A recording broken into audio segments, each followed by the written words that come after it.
Okay, I'm going to show you what I have been using, what tool I've been using to cut a brand new bone nut or anything that's like that, like a 12 string or 6 string. This one in particular is a 6 string bone nut that I'm making.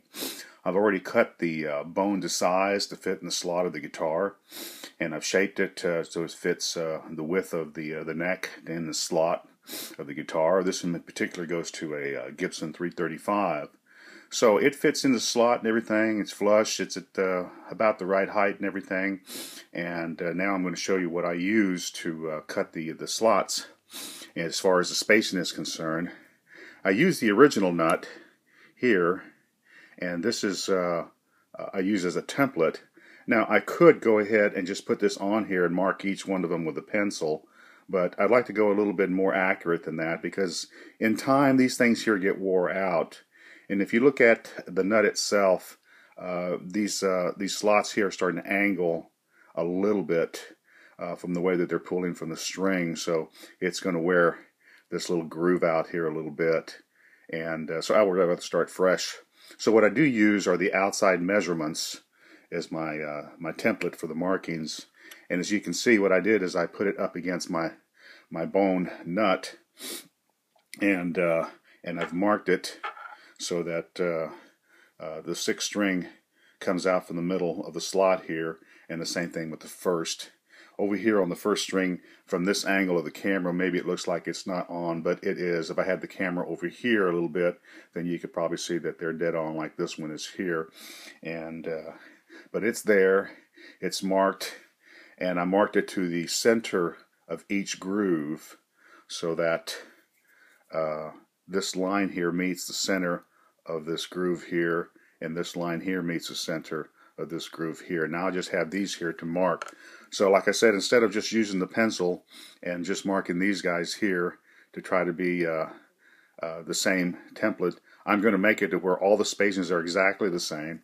And what I've been using since 1972 is just a compass.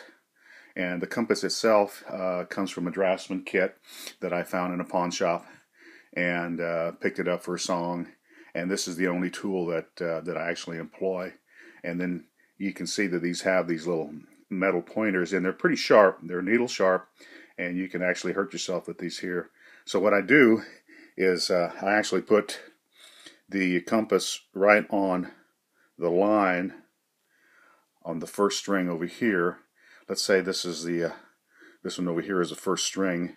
I'm going to put it right on that pencil line, and what I'll do is I'll walk across like so, and until I come to the other side. But you can see I've gone too far, and so what I got to do is I got to close these, and this is what I use here. I just take this little screw right here, and I could open or close it with this, and then I start all over again.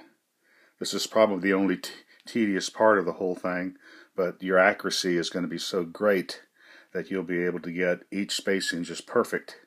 And as you can see, I'm getting closer to that line there, and then what I do is just close it a little bit more, just turn it a little bit, and I keep going for it. Just walk it across, nice and easy. You're in no hurry. You're going to make something that's perfect anyway. It's not quite there yet, so then we do it again until we get it just where we want it to go. And you see we're getting close to that line there. Almost there, and just needs a little bit more closure to it. Then we start again, and then we're going to be right there. 4th string, 5th string, 6, and it's dead on, right on there now. And then I go back and I make sure that it fits the other side, and then it does. Now what I do here, so that I can mark this line with a pencil, is I go ahead and I scribe it. In other words, I'll just go ahead and scratch it here with the needle of the pointer, and then I go over here to the other one like that, and then I scratch it again, and then I do it again over here for this other spacing,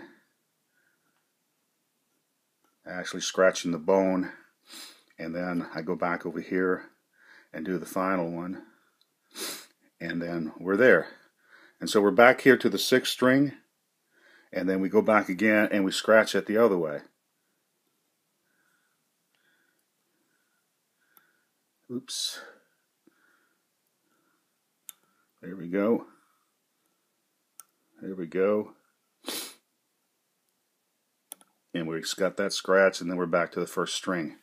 Now what'll happen is you'll see some scratches here that you've made with the pointer, and then you take your pencil, and with these scratches that you've made on here, you'll be able to actually see the line. When you put it on here, you'll see the scratches, and that's where the pencil will go. And if you've gone either too far this way or that way, you can actually see where it's hitting the scratch, and you'll know that that's the exact point that you want to do. And so in this case here, I'm going to go ahead and employ my glasses so that I can see.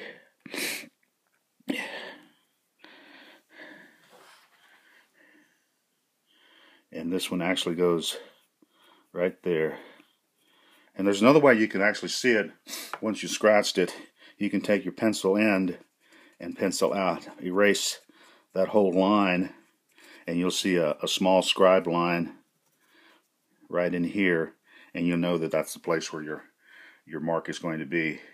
And then you just go all the way across for the 5th and the 4th and the G, and then of course that's the B string, and there you go. And that's the exact markings for the nut.